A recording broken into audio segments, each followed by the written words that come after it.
परमात्मा क्या है? जितने अनंत की कल्पना हम कर सकते हैं, परमात्मा उससे भी अनंत से भी अनंत प्रेम का सागर है, आनंद का सागर है, क्रीड़ा का सागर है। वो कभी दुखी नहीं होता, कभी माता के गर्भ में नहीं आता, कभी बूढ़ा नहीं होता, कभी मृत्यु को प्राप्त नहीं होता। अनादि अनंतम माता ध्रुवम परम यत् निचाय तत् मृत्यु मुखात् प्रमुच्यते। जो उस अनादि अनंत सच्चिदानंद परमात्मा को जान लेता है, वो मृत्यु के मुख से छूट जाता है। वेद ने क्या कहा है? परमात्मा कहाँ है? आदित्य वर्ण है, तमसा परस्तात्, तमस के परे है। तमस क्या है? माया का अंधकार। और इस तमस माया के अंधकार से परे जो शाश्वत प्रेम है, शाश्वत आनंद है, शाश्वत शांति का सागर है, वह माया से सर्वथा परे, जिसको हम कहते हैं चतुष्पाद विभूति, जिसको इसके भी परे है परम धाम। यही तो जीवन का परम लक्ष्य है कि हम जाने हम वास्तव में हम हैं कौन। आज हमारा शरीर दिखाई दे रहा है, कभी हम छोटे बच्चे थे, बच्चे से किशोर अवस्था में प्रवेश किया, हमने युवावस्था में प्रवेश किया, हमारा विवाह होता है, गृहस्थ जीवन में प्रवेश करते हैं, हम बुढ़ापे की तरफ चल पड़ते हैं। एक दिन ऐसा होता है कि लाठी लेकर चलने लगते हैं, शरीर में चलने की शक्ति नहीं रहती, और अंतोगत्वा पक्षी पिंजरे से उड़ जाता है और इस शरीर को आग के हवाले कर दिया जाता है। यह शरीर जलकर राख हो जाता है, 5 तत्वों का पुतला 5 तत्वों में मिल जाता है। यही तो मानव जीवन की कहानी है। यदि सृष्टि के कण में परमात्मा हो रहे हैं, तो मैं आपसे पूछूं, नरक में भी तो वही होना चाहिए। क्या आप में से कोई नरक जाने की इच्छा करेगा? कोई नहीं। जब सृष्टि के कण में केवल परमात्मा है, तो नरक में भी तो उसी को रहना चाहिए, लेकिन ऐसा तो नहीं है। स्वर्ग में कुछ ज्यादा दुख है, सुख है, वैकुंठ में कुछ उससे ज्यादा सुख है, और पृथ्वी पर सुख दुख ज्यादा है। सुख कुछ कम है, दुख ज्यादा है। आप सोचते हैं कि हमारे पास तो बहुत धन है, हम तो बहुत सुखी हैं, ऐसा नहीं है। इस समय तनाव से शायद ही कोई व्यक्ति होगा जो बचा हुआ होगा। कौन बचा होता है? चाह नहीं, चिंता नहीं, मनुआ बेपरवाह, जाखो कुछ नहीं चाहिए, सोई सांसा।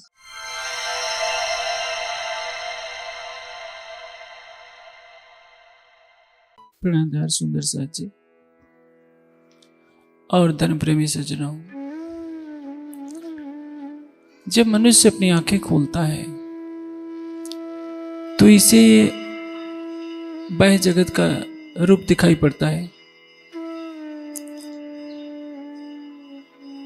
वो देखता है कि दहकता हुआ सूरज दिखाई दे रहा है, चंद्रमा दिखाई दे रहा है, सितारे दिखाई दे रहे हैं, आकाश है, ऋतुओं में खिलने वाले फूल हैं। सृष्टि का हर कण अपने स्थान पर गतिशील हो रहा है, सब कुछ समयबद्ध चल रहा है। एक अनुशासित प्रक्रिया के तहत सृष्टि का कार्य चल रहा है। इसको करने वाला कौन है? जब मनुष्य यौवन, पद और धन के अहंकार में होता है, तो इसे इन चीजों का अहंकार नहीं होता, आभास नहीं होता कि क्या कोई परमात्मा भी है। हाँ, यदि किसी संस्कारित धार्मिक परिवार में उसने जन्म लिया है, तो उसको ये संस्कार जरूर मिल जाते हैं कि परमात्मा को मानना चाहिए। लेकिन आप देखिए, यूरोप की एक बहुत बड़ी जनसंख्या कहती है परमात्मा है ही नहीं। चाइना में ऐसे ही हाल है, रसिया में ऐसे ही हाल है, और तो और अपने देश में भी जिन्होंने साइंस पढ़ा है, विज्ञान ये नहीं कहता कि परमात्मा को न मानो, किंतु मनुष्य ये धारणा बना लेता है कि परमात्मा को किसने देखा है? जो आंखों से दिखाई नहीं देता, क्या प्रमाण है कि हम उसको माने कि परमात्मा है? ये अलग विषय है। लेकिन परमात्मा कहाँ है, इस विषय पर जो परमात्मा को मानते हैं उनमें भी काफी मतभेद रहा करता है। भागवत में एक बहुत ऊंची बात कही गई है, उससे मैं सरलता से आपको बताता हूं कि परमात्मा कहाँ है। इस संबंध में प्राणनाथ जी की वाणी एक महत्वपूर्ण तथ्य का प्रकाश करती है। सुख मुनि बानी बोलिया वेदांत, सो क्यों इनो समझी जाए, होसी प्रकाश प्रगट निज बुद्ध का, सो श्री मोहम्मद देसी बताए। वेदांत किसको कहते हैं? जो वेद का निर्णय है वही वेदांत है। वेद क्या कहते हैं उसको वेदांत के सूत्रों में महर्षि वेदव्यास जी ने चित्रित किया है, सरल से सरल सूत्रों में, ताकि हर व्यक्ति को याद हो जाए। वेदों में तो 20,414 मंत्र हैं, सबके लिए याद करना कठिन है, किंतु 555 सूत्रों को याद करना बहुत सरल है। और उन सूत्रों के माध्यम से समस्त वेद के सार को उन्होंने दर्शाने का प्रयास किया है, किंतु किसी को समझ में नहीं आता। उसी वेदांत को लेकर एक झगड़े होते हैं। भागवत के एक घटनाक्रम से वेदांत के इस सत्य पर प्रकाश डाला जाएगा कि परमात्मा कहाँ रहता है। पंचअध्यायी रास में एक प्रसंग आता है कि शरतकालीन समय आ गया है और श्री कृष्ण जी के मन में इच्छा होती है कि अब मैं रास करूं। भगवान पितारात्रि शरद उत्फुल्ल मल्लिका विक्षरंतो मन चक्रे योग माया उपाश्रिता। शरद उत्फुल्ल मल्लिका, शरदकालीन ऋतु है, कुमुदनी के फूल खिले हुए हैं। ऐसे समय में परमात्मा ने इच्छा की कि मैं अपनी आत्माओं के साथ योग माया में रासलीला करूं। वो कहाँ प्रवेश करते हैं? योग माया उपाश्रिता। योग माया कहाँ है ये किसी को नहीं मालूम। संपूर्णानंद विश्वविद्यालय में जो पुस्तकालय है उसमें भागवत की टीकाएं रखी हैं। एक एक श्लोक की 7-7, 8-8 विद्वानों ने टीका की है अलग अलग तरीके से, लेकिन किसी भी विद्वान ने यह नहीं बताया कि योग माया कहाँ है जहां सभी गोपियां 12,000 ब्रह्मशिष्टि, 24,000 ईश्वरी सृष्टि, 36,000 गोपियों ने अपना तन छोड़कर प्रवेश किया। और भागवत में स्पष्ट लिखा है, जो गुणमयम देहा, जब बांसुरी की आवाज बनती है तो सबने अपना शरीर छोड़ दिया। जब शरीर छोड़ दिया तो पुनः रासलीला होती है। रासलीला कहां से होगी? जब शरीर ही नहीं होगा तो रामदेव कौन करेगा? कौन श्री कृष्ण को रिझाएगा?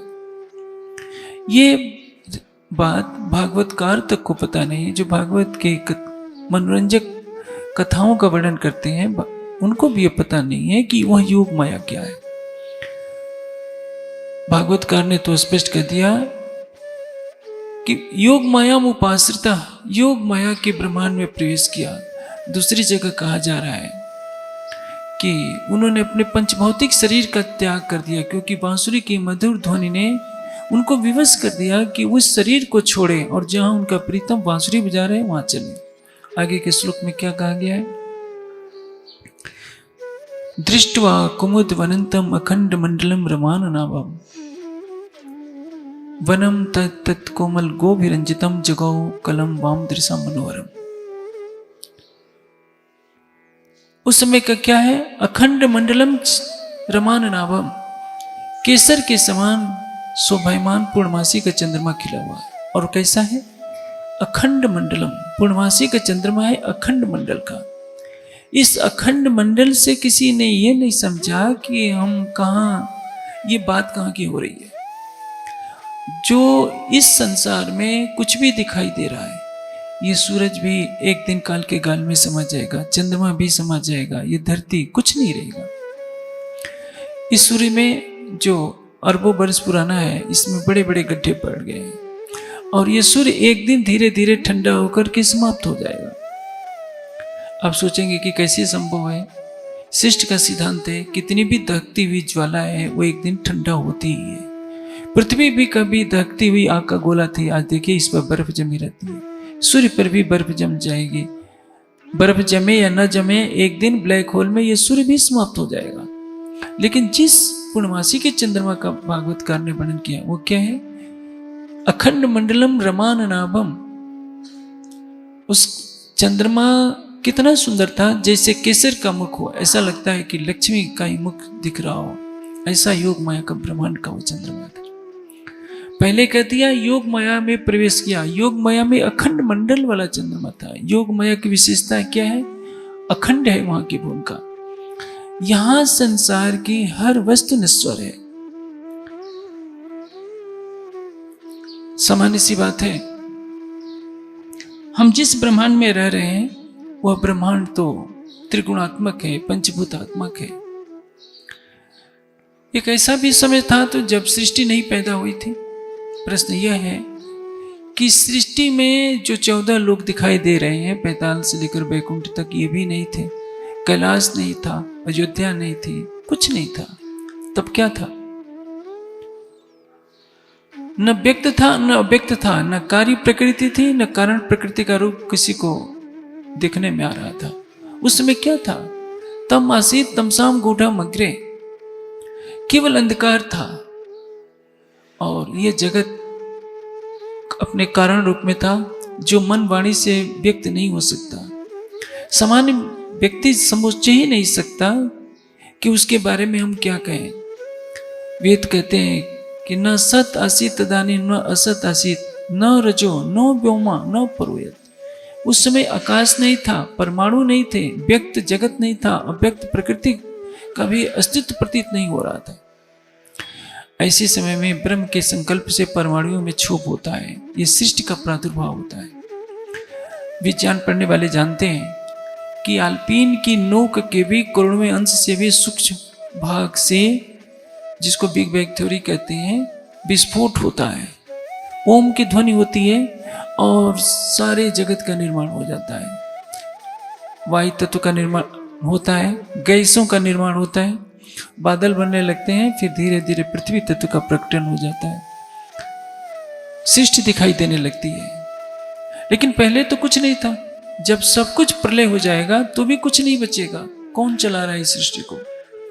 एक सामान्य व्यक्ति जो सवेरे उठता है, खेतों में काम करने जाता है या अपनी दिनचर्या में लग जाता है, ऑफिस में जाता है, दुकान पर बैठता है, शाम को थका माता आता है, खा पी करके सो जाता है। उसके पास कहाँ समय इन व्यर्थ की बातों को सोचने के लिए कि जब सृष्टि नहीं थी तब क्या था, और जब सृष्टि कर लय होगा तब क्या होगा। लेकिन ये व्यर्थ की बातें नहीं है। यही तो जीवन का परम लक्ष्य है कि हम जाने हम वास्तव में हम हैं कौन।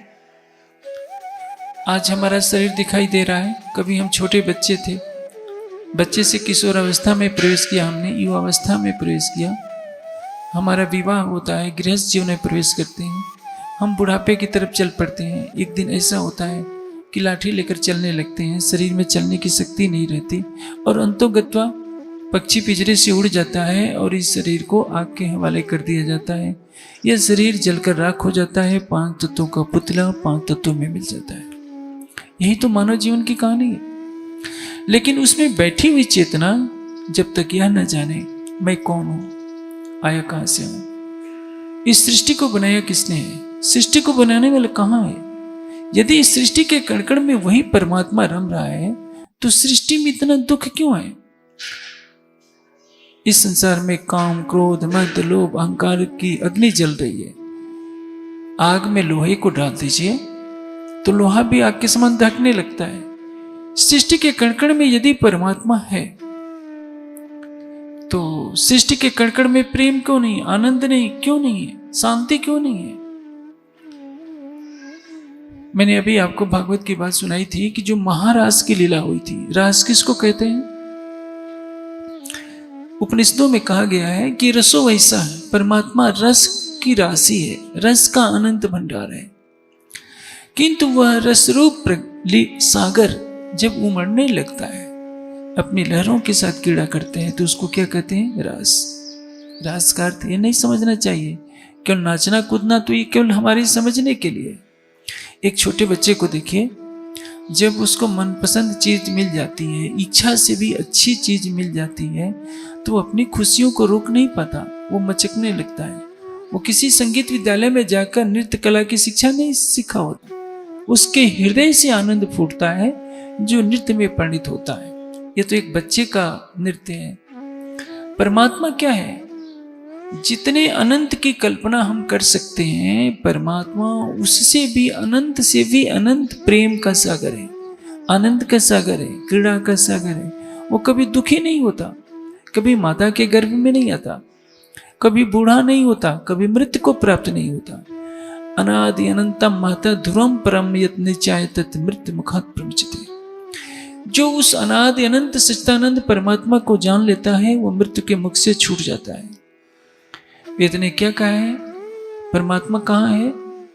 आदित्य वर्णा तमसा परस्तात्, तमस के परे है। तमस क्या है? माया का अंधकार। और इस तमस माया के अंधकार से परे जो शाश्वत प्रेम है, शाश्वत आनंद है, शाश्वत शांति का सागर है, वह माया से सर्वथा परे, जिसको हम कहते हैं चतुष्पाद विभूति, जिसको इसके भी परे है परम धाम। मैं आपको संक्षेप में बता रहा हूं कि जो महाराज की लीला खेली गई थी, जिसको नित्य वृंदावन कहते हैं, यह जो वृंदावन है ये अलग है। क्योंकि पहले ही भागवतकार ने वर्णन कर दिया कि जुहू गुणमयम देहा, सभी सखियों ने, सभी गोपियों ने पंचभौतिक तन का त्याग कर दिया था, सबने शरीर छोड़ दिया। क्योंकि बांसुरी की आवाज इतनी सम्मोहित कर रही थी सबको, किसी को ध्यान ही नहीं रहा कि कपड़े कैसे पहनना है।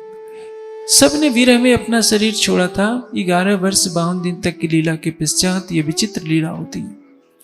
जिस वृंदावन में गई, वो वृंदावन ये इस मथुरा के पास का वृंदावन नहीं है, वो त्रिगुणातीत है, सत्व रज तम से परे है, इस ब्रह्मांड से परे है।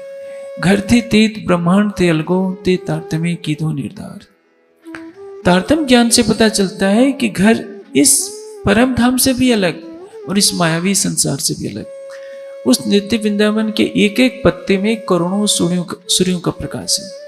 आप सृष्टि में कहीं भी चले जाइए, स्वर्ग में चले जाइए, हिमालय पे चले जाइए, कहीं भी चले जाइए, त्रिगुणातीत अवस्था नहीं मिलेगी। सत्व रजतम का ब्रह्मांड है। तुलसीदास जी ने रामचरितमानस में एक बहुत ऊंची बात कही है कि गो गोचर जहलक जाई, सो सब माया जानो भाई। हमारे मन की पहुंच जहां तक होती है, इंद्रियों की पहुंच जहां तक होती है, वहां तक माया है। माया इसका अर्थ ये नहीं कि केवल घर द्वार ही माया है, शादी विवाह ही माया है। ये तो स्थूल माया है। जो सूक्ष्म और कारण माया है वह आंखों से नहीं दिखाई देती। ये कारण प्रकृति है। महाशून्य निराकार का जो मंडल है, ये माया का सबसे सूक्ष्मतम रूप है, जो आंखों से दिखाई नहीं देता, जिसके बारे में मन बुद्धि भी कार्य नहीं कर पाती, मन बुद्धि की भी वहां तक पहुंच नहीं पाती है। और उसके परे है। आप कहीं भी आप चाहेंगे, किसी भी धार्मिक तीर्थ स्थान में, तो पंडित लोग क्या करते हैं, कुछ मंत्र याद किए रहते हैं, 2-4 मंत्र जल्दी जल्दी बोल देते हैं। पहला मंत्र उनको क्या होता है, वेदमेतम पुरुषम महांतम से शुरू करते हैं। ये सहस्त्र शीर्षा पुरुषा अक्षय, उसी से शुरू करते हैं। बेचारे उन लोगों को मालूम नहीं होता कि इस मंत्र में कहा गया क्या कहा गया है। उस मंत्र में जो कहा गया है उसका मैं सरल भाव बताता हूं।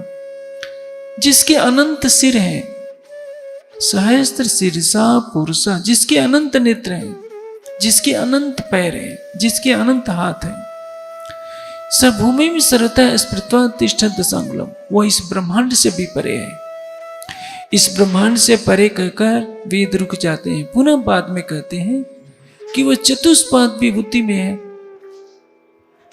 आगे कहते हैं त्रिपाद ऊर्ध्वोदयित पुरुष, इस त्रिपाद अमृत से भी परे हैं। आपको लग रहा है कि ये क्या पहेली मैं बता रहा हूं? यही तो संसार की कहानी है कि किसी भी आप अयोध्या चले जाइए, अयोध्या में तो शायद ना हो, बनारस चले जाइए, आपको ये दृश्य देखने को मिलेगा। आप किसी भी पंडे को 500 रुपया दीजिए, दक्षिणा तो देनी ही पड़ेगी, आप पूजन कराएंगे तो, क्योंकि आपको मुक्ति का उपहार उन्हीं के माध्यम से मिलना है। तो जो पहला मंत्र बोलेंगे वो इसी मंत्र का पाठ करेंगे, सहस्त्र शीर्षा पुरुषा सहस्त्र अक्षय सहस्त्र पाद। आगे कहेंगे कि वेदमेतम पुरुषम महांतम आदित्य वर्ण तमसा परस्तात्। सारा ज्ञान तो कह दिया वेद में, लेकिन उसका कुछ भी अर्थ विचारों को पता नहीं होगा कि सहस्त्र शीर्षा पुरुषा कौन है। और कहा गया है कि उसके भी परे त्रिपाद ऊर्ध्वोदयित पुरुषा कौन है, आदित्य वर्ण तमसा परस्तात् कौन है। जब से सृष्टि पैदा हुई है पृथ्वी पर 1,96,08,53,123 वर्ष व्यतीत हो गए हैं। इन प्रश्नों का समाधान किसी के पास नहीं था। उन मंत्रों का पाठ होता रहा, आदित्य वर्ण तमसा परस्तात् सबने कहा।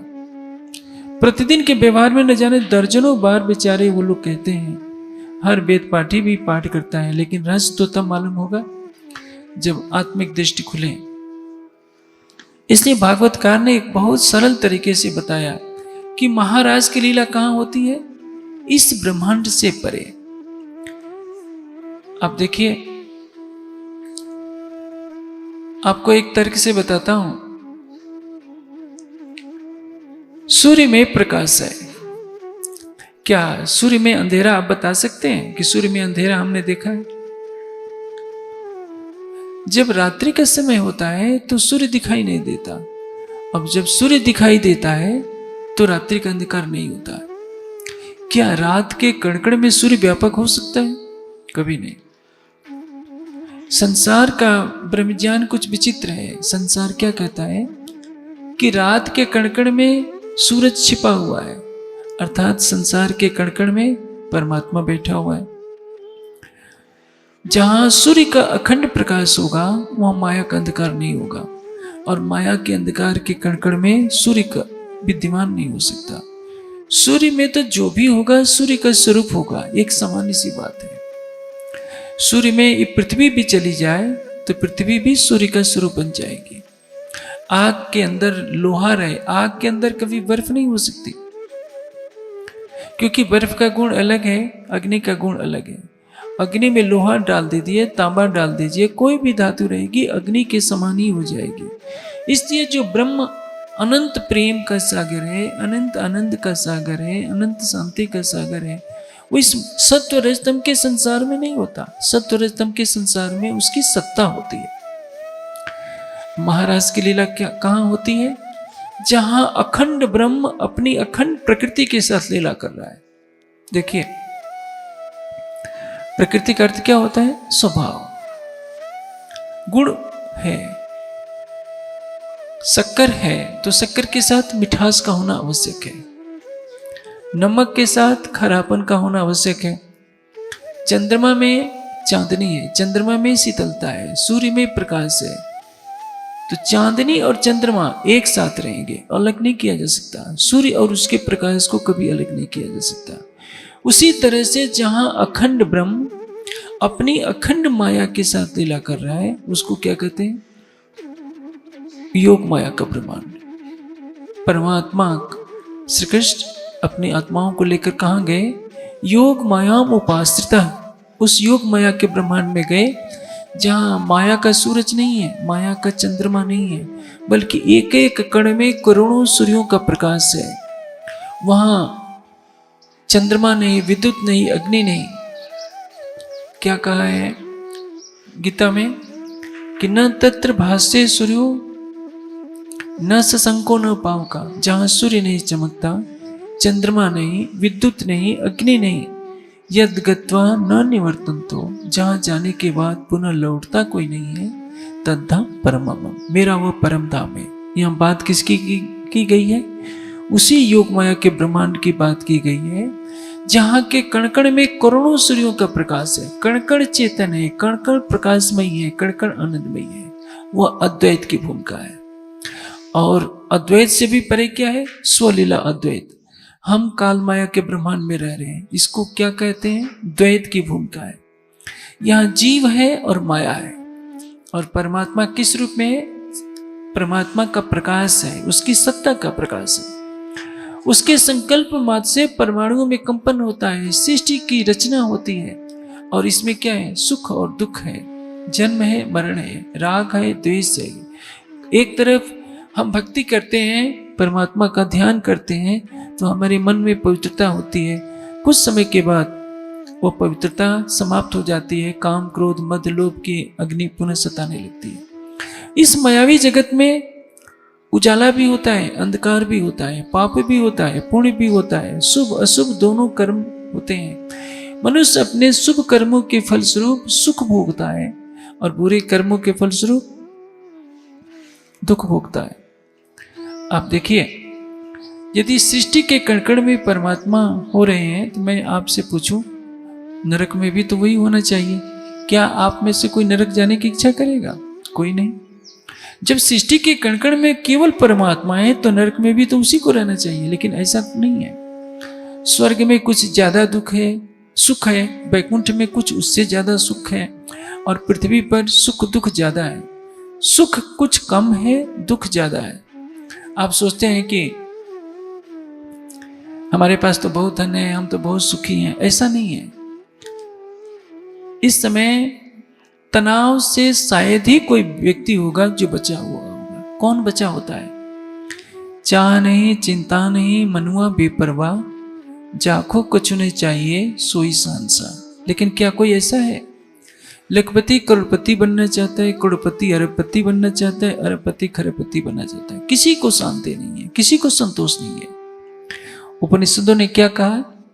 तम आत्मस्थम ये अनुपस्थिति धीरा, अपनी आत्मा में स्थित होकर जो उस परमात्मा को देखते हैं, तेसाम शांति शास्त्रम न इतरेसाम, उन्हीं के पास अखंड शांति है, अन्य किसी के पास नहीं।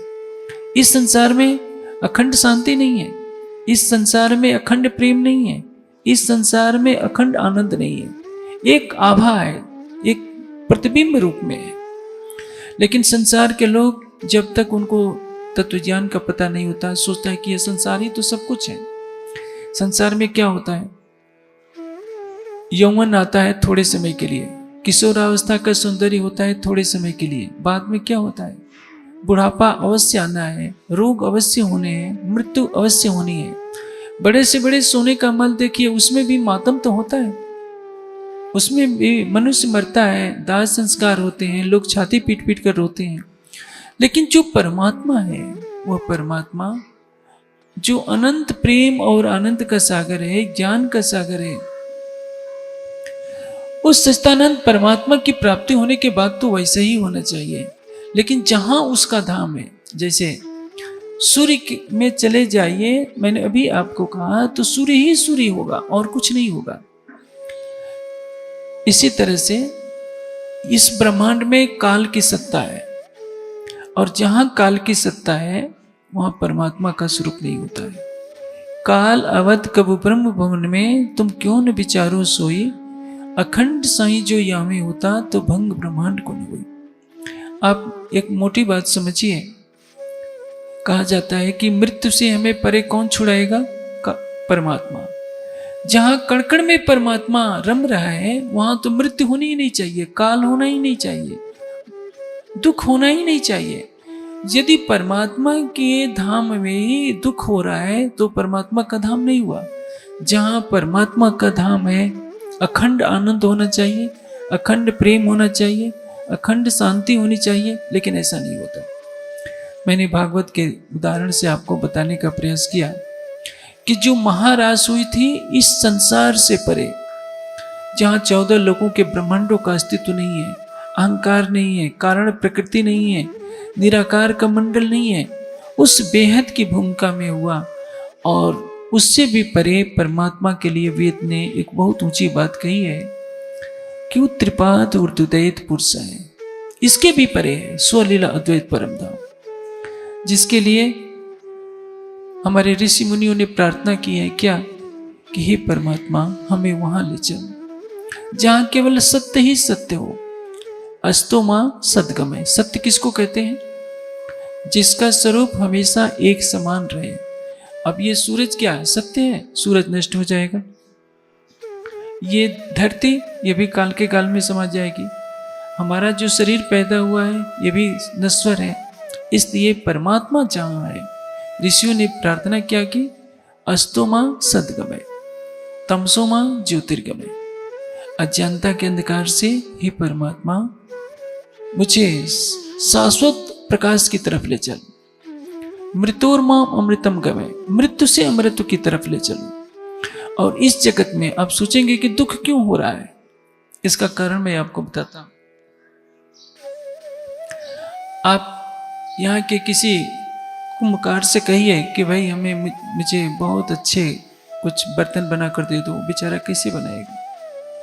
क्योंकि कुंभकार मिट्टी से घड़ा ही बना सकता है, वो हीरे का हार नहीं बना कर देगा आपको। और स्वर्णकार के पास जाकर कहिए कि मुझे मिट्टी का बर्तन बना कर दो, वो नहीं बना सकता। कुंभकार सोने का हीरे का हार नहीं बना सकता, जिसका जो गुण है वही बनाएगा। इस मायावी जगत की उत्पत्ति कहाँ से हुई है? स्वप्न के स्वरूप से हुई है। इसलिए इस संसार में दुख ही दुख है। आपके मन में प्रश्न तो जरूर आता होगा, जब परमात्मा प्रेम और आनंद का स्वरूप है, उसने घृणा और दुख की दुनिया क्यों बनाई है? यहाँ जितने भाई बहन बैठे हैं, क्या आपके घरों में शांति रहती है? झगड़ा तो अवश्य होता होगा। पति पत्नी में भी झगड़ा होता है, भाई बहन में भी झगड़ा होता है, मित्र मित्र में भी झगड़ा होता है, और तो आजकल इस कलयुग में गुरु शिष्य में भी झगड़ा होता है, पिता पुत्र में भी झगड़ा होता है। कहीं भी कोई शांत नहीं है। क्यों? क्योंकि सत्व रजतम का संसार है। जब तमोगुण होगा तो मनुष्य काम क्रोध लोभ मोह में अंधा होता है। रजोगुण होता है तो दिन रात हाय हाय मची रहती है, इतना कमा लो, ये कर लो। जब सतोगुण का प्रकाश होता है, सतोगुण की अधिकता आती है, तब मन में आता है कि कुछ परमात्मा का ज्ञान ग्रहण कर लो, पता नहीं शरीर कब छूट जाए। वैराग्य की भावना आती है, भक्ति का रस पैदा होता है। मनुष्य इस माया के संसार में ऐसे फंसा है कि यदि ऋषि मुनियों ने हमारे कर्म जो संस्कार होते हैं, विवाह का संस्कार है, जन्म का संस्कार है, यदि परमात्मा के पूजन का विधान नहीं बनाया होता तो मुझे लगता है कि मनुष्य उस दिन तो परमात्मा को भूल ही जाता। देखिए, जब शादी विवाह होते हैं घरों में तो लोग कितने सड़कों पर नाचने लगते हैं। वो भूल जाते हैं कि जिसका हम विवाह कर रहे हैं वो एक दिन बूढ़ा भी होगा, एक दिन मरेगा भी, और नाचने वाले भी एक दिन श्मशान घाट में जाएंगे। लेकिन कौन सोचता है? जब बुढ़ापा आ जाता है, लगता है कि अब मेरे मरने का समय आया है, तब लोगों को याद आता है, अरे कुछ परमात्मा को याद कर ले। लेकिन यौवन काल में जब धन अपने पूर्णता पर हो, किसी बिरले बिरले को ये बात आती है कि नहीं, ये धन भी नष्ट हो जाएगा। आपको एक दृष्टांत देता हूं। एक जमींदार था, उसको धन का बहुत लोभ रहा था। वो लेना तो जानता था, देना नहीं जानता था। सभी गरीबों का चूस चूस कर धन अपने घर में इकट्ठा कर रहा था। गुरु नानक देव जी ने कहा, उसको 1 रुपये का सिक्का दिया और कहा कि देखो, जब तुम बैकुंठ धाम चलना तो लेते चलना, मैं तुमसे वहां ले लूंगा। उसने तो ले लिया। रात को सोते लेटे लेटे सोचने लगा कि जब मैं मरूंगा तो इस 1 रुपये को तो ले नहीं जा पाऊंगा। सवेरे सवेरे भागा भागा आया कि गुरुदेव, ये वापस रख लीजिए, मैं जब बैकुंठ जाऊंगा तो मैं शरीर तो यहीं छोड़ जाऊंगा, फिर इस रुपये को कैसे उठा कर ले जाऊंगा।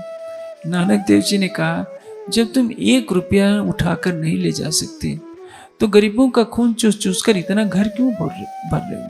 अब उसको बात समझ में आई कि नहीं, मैं गलत कर रहा था। सबको पता है, सब कुछ छोड़ कर यहीं जाना है। लेकिन देखिए, भाई भाई में धन के लिए झगड़े होते हैं, पड़ोसी पड़ोसी में पद के लिए झगड़े होते हैं, गांवों में जब इलेक्शन आते हैं तो पड़ोसी जान के दुश्मन हो जाते हैं। इधर की तो मैं नहीं जानता, यूपी में तो कहीं कहीं गोलियां तक चल जाती हैं ग्राम प्रधान के इलेक्शन में। क्यों? पद कितने समय के लिए? 5 वर्षों के लिए तो पद होता है। एक परिवार ने तो, पन्ना जी में एक परिवार है, जड़िया का परिवार, ज्वेलरी का परिवार, 2 भाई रहते थे। उसमें हीरे का व्यापार होता था। उसने सोचा कि सारे हीरे मेरे कब्जे में कैसे आए। उसने पेशेवर अपराधियों को बुलवाया और अपने भाई के सारे परिवार वालों की हत्या करा दी। उसमें उसकी माँ भी थी। न अपनी भाभी को छोड़ा, न अपने भतीजियों को छोड़ा, न अपने भाई को छोड़ा। हत्यारों ने उसकी सगी माँ की भी हत्या कर दी। आप सोचिए, पूरे अपने भाई के खानदान को मरवाकर उस व्यक्ति को क्या मिलेगा? कुछ समय के बाद तो उन हीरों को छोड़ करके चला जाएगा। लेकिन अपने सिर पर जो पापों की गठरी लाद दिया, उसका फल भोगने के लिए न जाने उसको कितनी योनियों में भटकना पड़ेगा। लेकिन मनुष्य के पास ज्ञान नहीं है कि मेरी उम्र हर पल बीत रही है। जैसे आपकी उम्र 50 साल की हो जाती है तो क्या करते हैं? अपना जन्मदिन मनाते हैं, केक काटते हैं, सबको खिलाते पिलाते हैं, खुश होते हैं कि मैं 50 साल का हो गया, मैं 70 साल का हो गया। आपको पता नहीं कि इतने वर्ष तो आपकी उम्र से निकल गए। आप संसार में कहीं भी जाएंगे, मृत्यु आपका पीछा कर रही है। जैसे जैसे आपके शरीर के साथ छाया जुड़ी है, मृत्यु भी हर पल आपके पीछे लगी हुई है। आप जो भी कार्य कर रहे हैं, हर कार्य आपका देखा जा रहा है। लोहे की 7 दीवारों के अंदर भी आप पाप करेंगे तो ये मत सोचिए कि कोई नहीं देख रहा है। आप संसार के लोगों से छिपाव कर सकते हैं, परमात्मा की दृष्टि में आपका हर कार्य अखंड है और आपको अपने शुभ और अशुभ कार्यों का फल भोगना पड़ेगा। इस संसार की कहानी क्या है? इस संसार में असत्य है, जड़ है, दुख है। असत्य किसको कहते हैं? जिसका रूप हमेशा बदलता रहता है।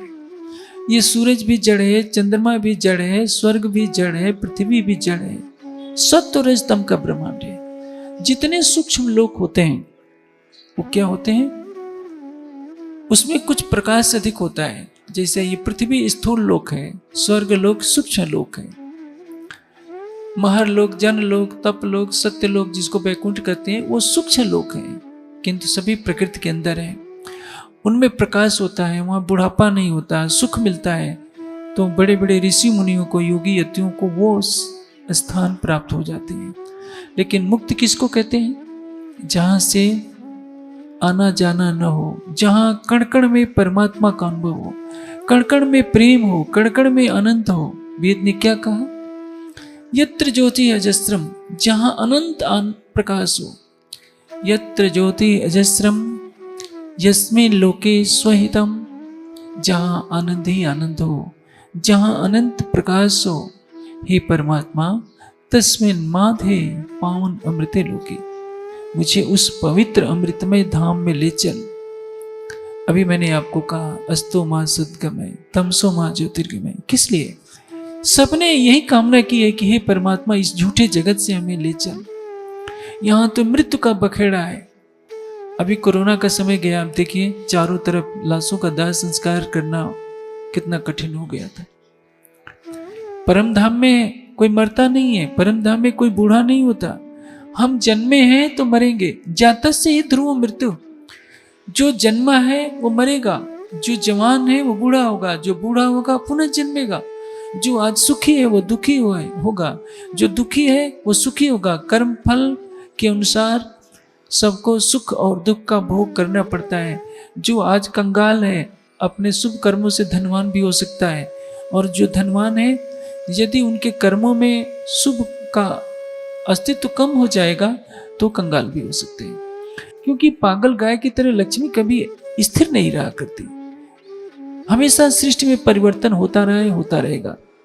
इसके परे जो अद्वैत भूमिका है, जिसके लिए अभी आपको मैंने कहा योग माया का ब्रह्मांड, जहां अखंड ब्रह्म अपनी अखंड माया के साथ लीला कर रहा हो, उसको कहते हैं योग माया का ब्रह्मांड। ये ब्रह्मांड क्या है? काल माया का ब्रह्मांड। ये काल की सत्ता के अधीन है।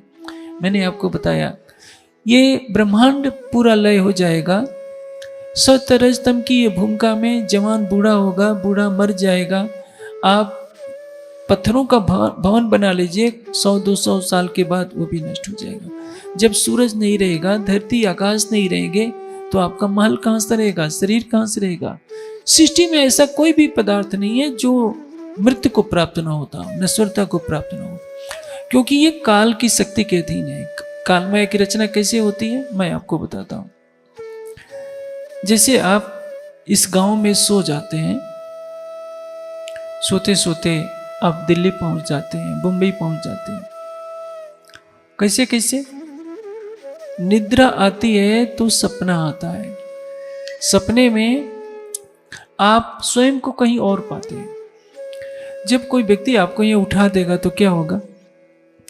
जो कुछ आप सपने में देख रहे हैं वो समाप्त हो जाएगा। उसी तरह से जैसे मैंने कहा, जो आनंद का स्वरूप परमात्मा है हमेशा आनंद की लीला करेगा।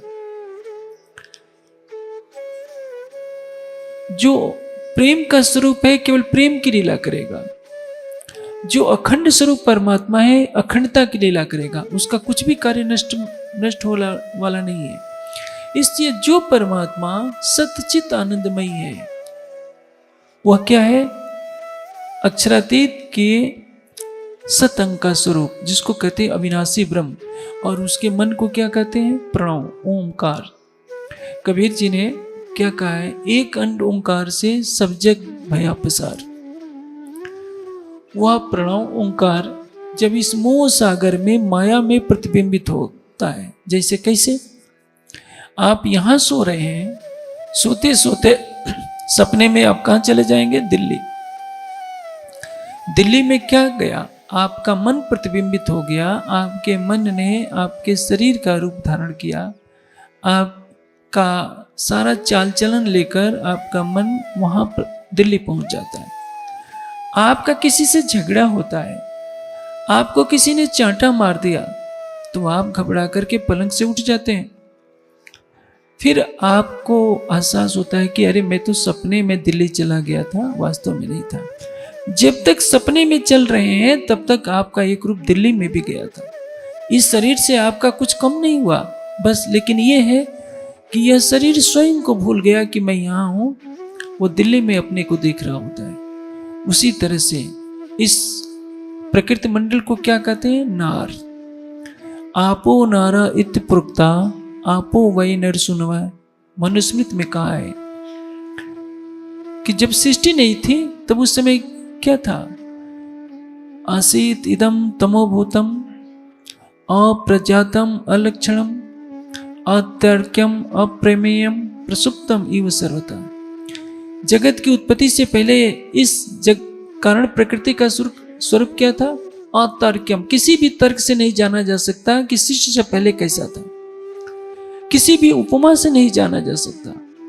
गहन अंधकार से ही जगत ढका हुआ था, केवल कारण प्रकृति में।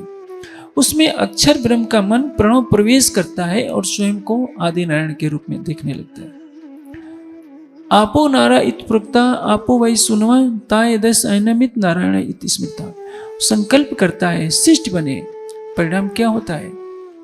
जो जागृत में था वही मोह सागर में प्रतिबिंबित होकर आदि नारायण के रूप में समस्त सृष्टि की रचना करता है। एक एक रोम रोम में, आदि नारायण के रोम रोम में न जाने कितने असंख्य ब्रह्मांड लीला करते हैं। सृष्टि का विस्तार कितना है, मनुष्य की बुद्धि पार नहीं पा सकती कि सृष्टि कितनी बड़ी है। हम जिस आकाश गंगा में रह रहे हैं, यह सृष्टि की सबसे छोटी आकाश गंगा है और हमारा सूर्य पृथ्वी से 13 लाख गुना बड़ा है। आप सोचिए, और यह सूर्य हमारी आकाश गंगा का सबसे छोटा सूर्य है।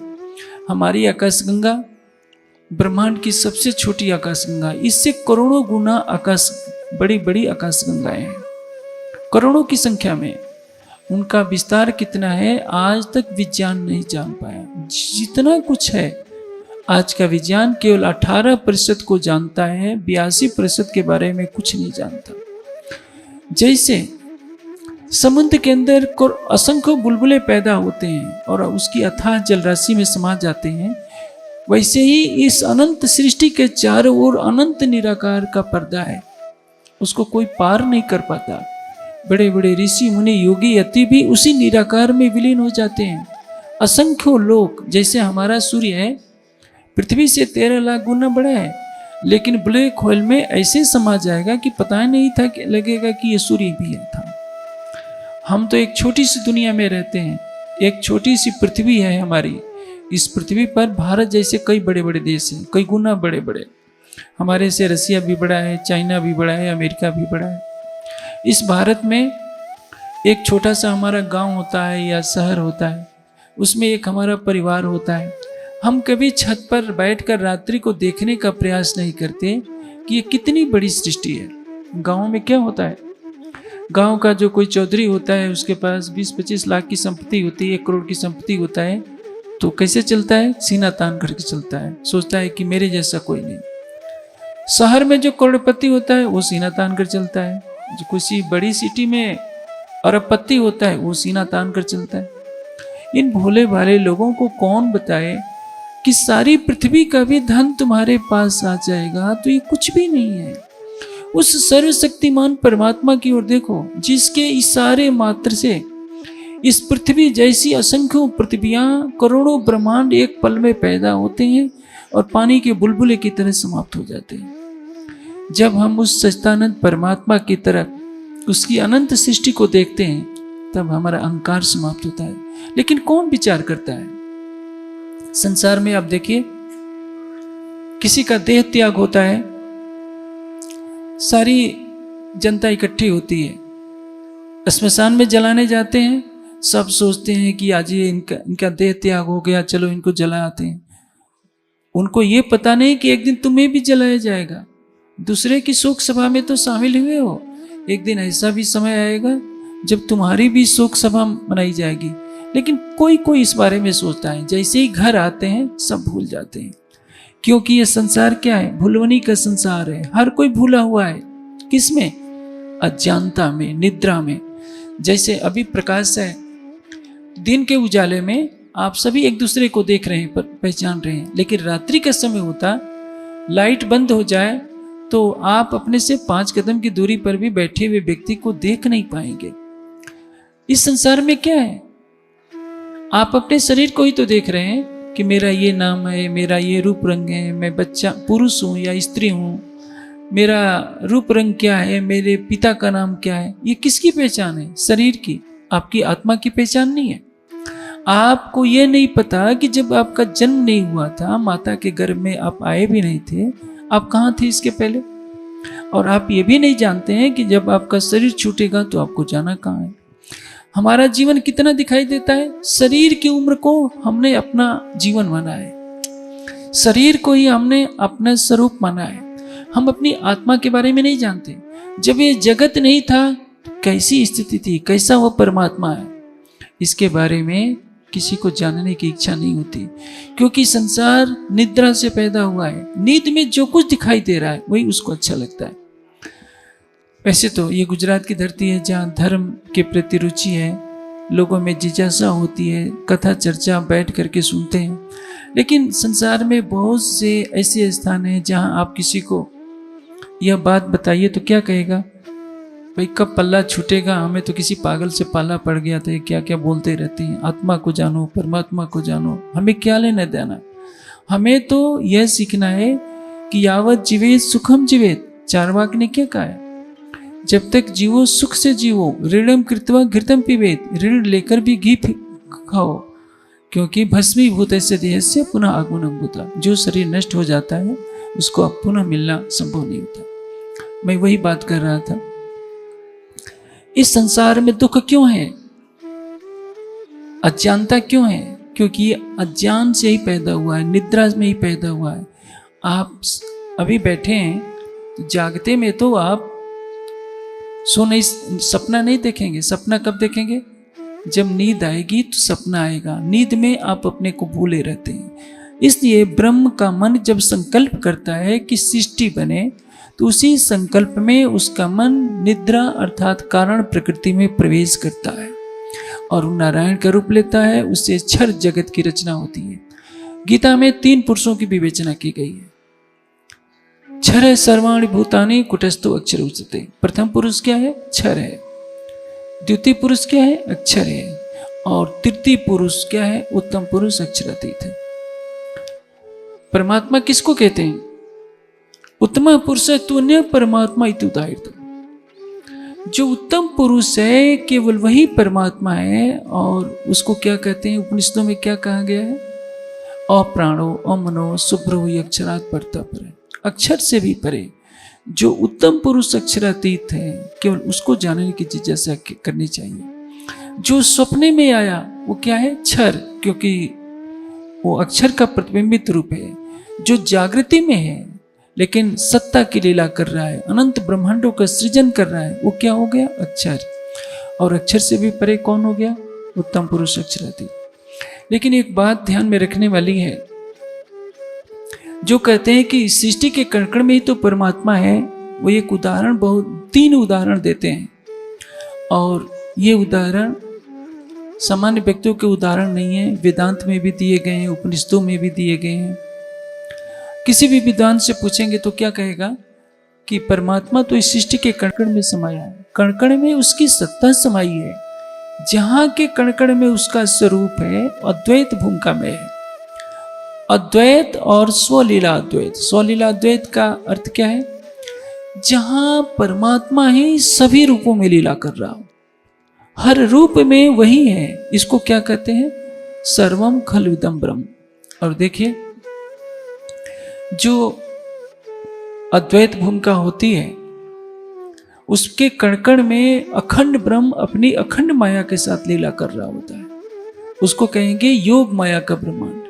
और इस संसार में हर वस्तु नश्वर है। सूरज, चांद, सितारे, आकाश सभी लोक लोकांतर काल के गाल में समा जाने वाले हैं। स्वर्ग नरक सभी काल के गाल में समा जाने वाले हैं। इसलिए इसको क्या कहेंगे? काल माया का ब्रह्मांड, प्रकृति का ब्रह्मांड है। अब उनका तर्क क्या होता है कि जैसे दूध में मक्खन मिला होता है, दूध को हम बिलोते हैं तो मक्खन निकल आता है, उसी तरह से सृष्टि के कण कण में परमात्मा बैठा हुआ है। जब हम ध्यान करते हैं तो वो दिख जाता है। दूसरा तर्क क्या देते हैं? मैं इन तीनों कारणों की व्याख्या करूंगा। दूसरा तर्क क्या है? फूल में सुगंध होती है, सुगंध दिखाई नहीं देती है। उसी तरह से सृष्टि के कण कण में परमात्मा है और वो आंखों से दिखाई नहीं देता है। जब हम ध्यान में बैठते हैं तो दिख जाता है, अन्यथा सृष्टि के कण कण में वो तो है ही। तीसरा तर्क है, लकड़ी में आग छिपी होती है। देखिए वो पता नहीं चलता, जब लकड़ी को रगड़ते हैं तो आग प्रकट हो जाती है। उसी तरह से सृष्टि के कण कण में परमात्मा व्यापक हो रहा है। जब हम समाधि में पहुंचते हैं तो दिख जाता है। अब इसकी समीक्षा समझिए। एक सामान्य सिद्धांत है, आपको घड़ा बनाने की इच्छा हो तो क्या करेंगे? मिट्टी से घड़ा बनाएंगे।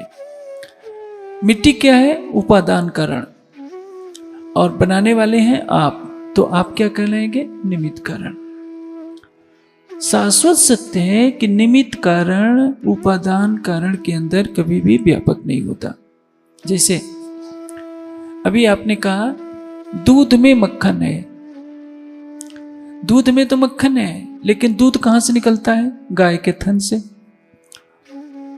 गाय का थन दूध बनाता है, गाय का शरीर। और जो गाय जो कुछ खाती है वो दूध, उसका रस दूध के रूप में परिवर्तित हो जाता है। तो गाय के शरीर और उसके भोजन से दूध की उत्पत्ति होती है। लेकिन क्या दूध के कण कण में गाय भी है?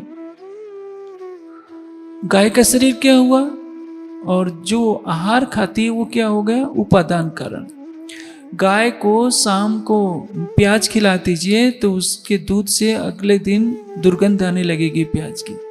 और किशमिश मुनक्का खिला दीजिए तो किशमिश की सुगंध अगले दिन आने लगी। इसका तात्पर्य किशमिश दूध में परिवर्तित हो गया।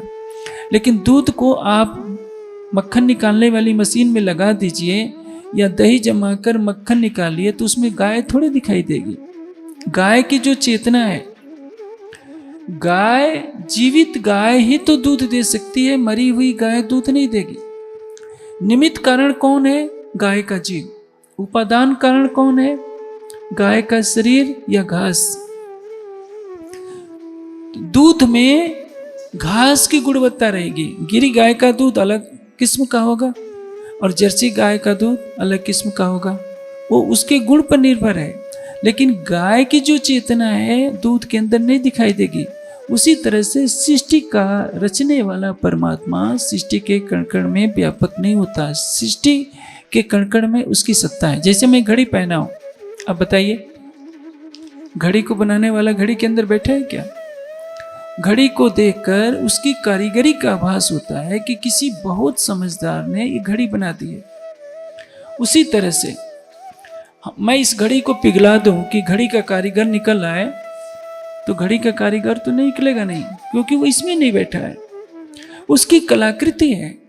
इस सृष्टि के अंदर सूर्य चंद्रमा की कलाकृति, सूर्य चंद्रमा के रूप में परमात्मा की असीम सत्ता दिखती है। असंख्य ब्रह्मांड। आप देखिए, आपने एक छोटा सा शेड लगा रखा है ऊपर, इसके लिए कितने पिलर खड़े किए हैं। आकाश में धरती ऐसे घूम रही है, सूर्य ऐसे घूम रहा है, चंद्रमा, जितने नक्षत्र हैं सब घूम रहे हैं, बिना थंबे के खड़े हैं।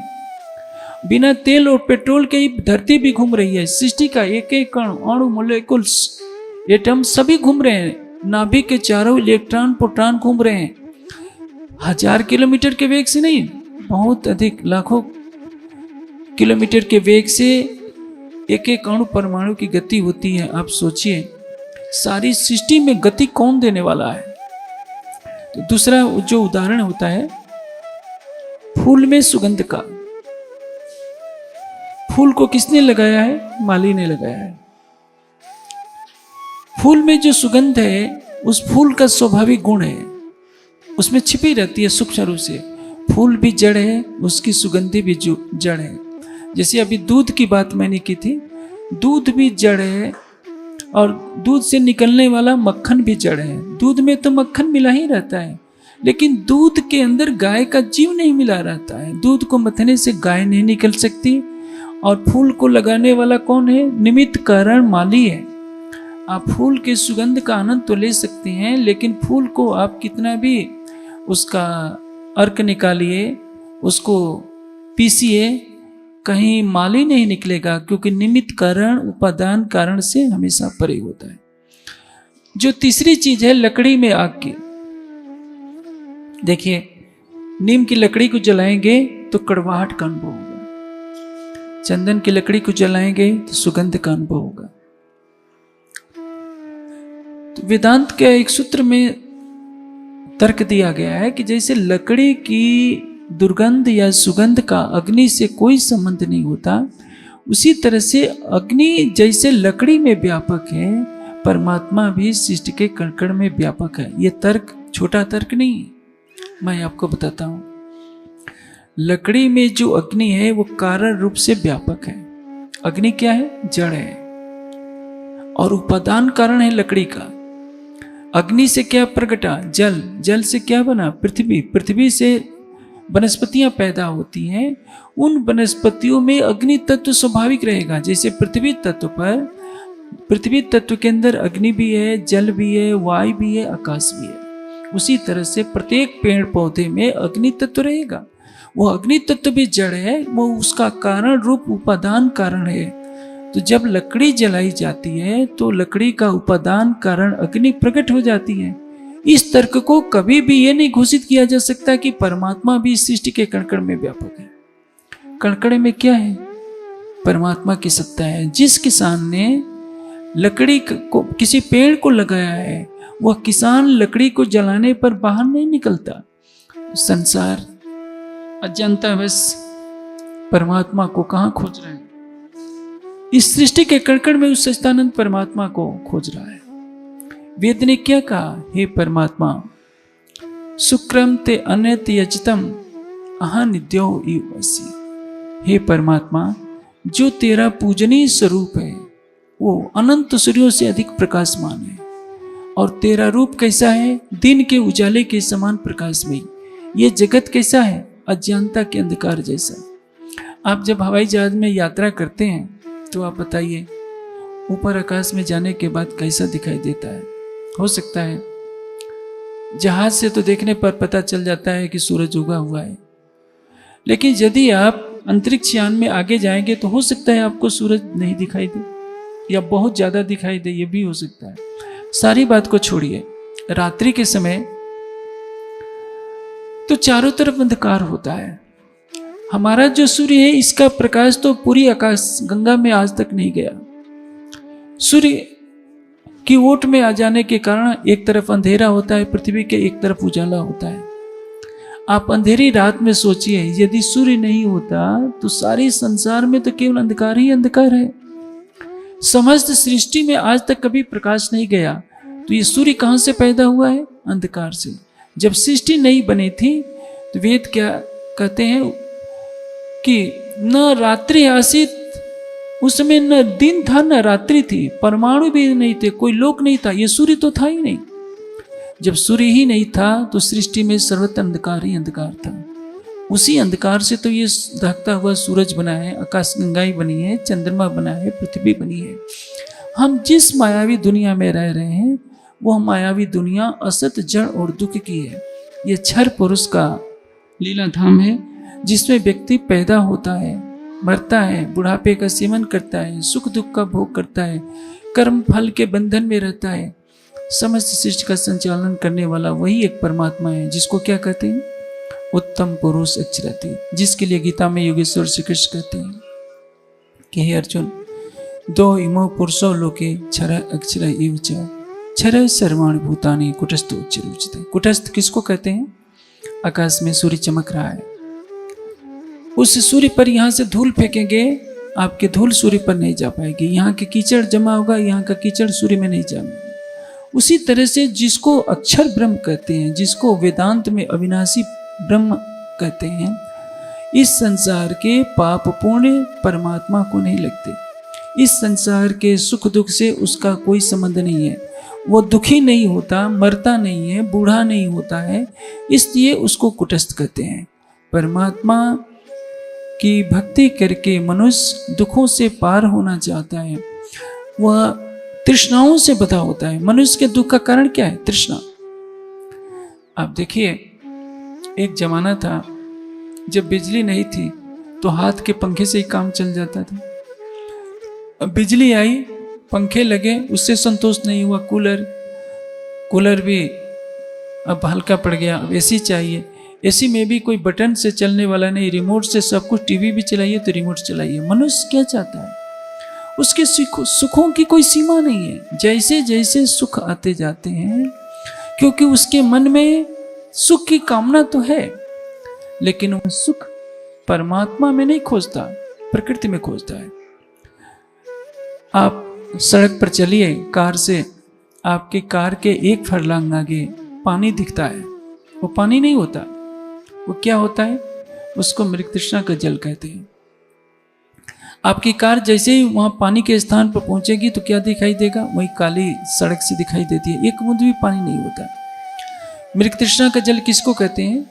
जैसे सूखे रेगिस्तान में, जहाँ राजस्थान का रेतीला भाग हो, कच्छ भुज का, देखिए आजकल तो कच्छ भुज भी बहुत हरा हो गया है, लेकिन जहाँ केवल बालू ही बालू हो, वहाँ पर दूर से देखने पर लगता है हिरन को कि वहाँ पर पानी का तालाब है। भागता हुआ हिरन जब वहाँ जाता है तो देखता है कि यहाँ तो पानी एक बूंद ही नहीं, वहाँ तो केवल बालू ही बालू है। फिर दूर उसको दिखाई देता है कि वहाँ पानी है। बेचारा पानी की खोज में तड़पते तड़पते अपने प्राणों को छोड़ देता है। वैसे ही मनुष्य है, मनुष्य भी सुख की तृष्णा में भागा फिर रहा है। आंखों से वो सुंदर रूप देख करके खुश होता है, त्वचा से कोमल स्पर्श पाकर खुश होना चाहता है, जीवा से स्वादिष्ट पदार्थों का सेवन करके वो खुश होना चाहता है, नासिका से सुगंध लेना चाहता है। इन विषयों में सुख नहीं है। सुख कहाँ है? सुख का सागर कौन है? केवल परमात्मा। लेकिन मनुष्य अपनी अल्पज्यता से सुख से पीठ मोड़े बैठा है, क्योंकि उसको पता ही नहीं है सुख मिलेगा तो केवल परमात्मा के चरणों में मिलेगा। यह जानकर कि परमात्मा कौन है, परमात्मा कहाँ है, परमात्मा कैसा है, उस परमात्मा को हम कैसे पाएं, जब तक ये बोध नहीं होता, सारी पृथ्वी का राज्य भी किसी को दे दिया जाए तो उसके पास सुख और शांति नहीं हो सकती।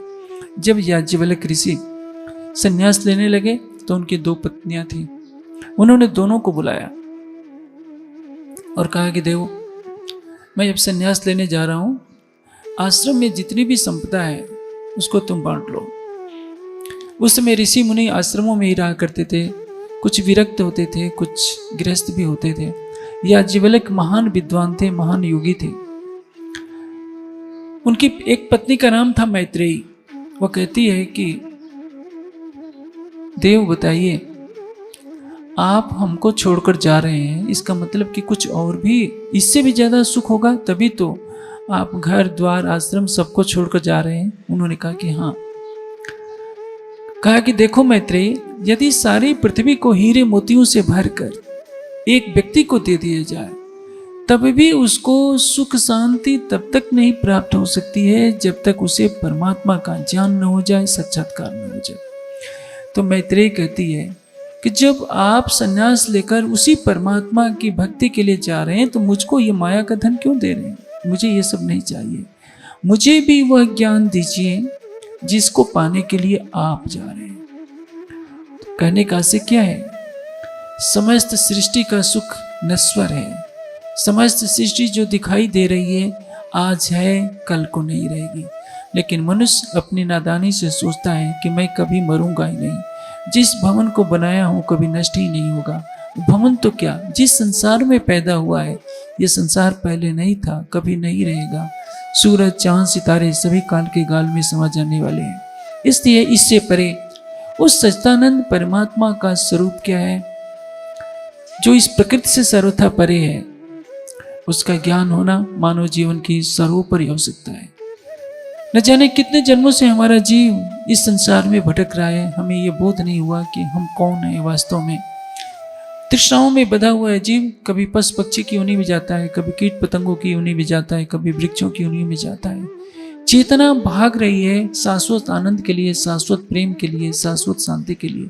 लेकिन यह तो तब प्राप्त होगा जब उसको ब्रह्म ज्ञान का प्रकाश मिलेगा, तारतम वाणी के प्रकाश में, जब हम अध्यात्म के कठिनतम प्रश्नों का उत्तर पा जाते हैं कि सच्चिदानंद परमात्मा कहाँ है, कैसा है, उसको पाने के लिए हमें क्या करें।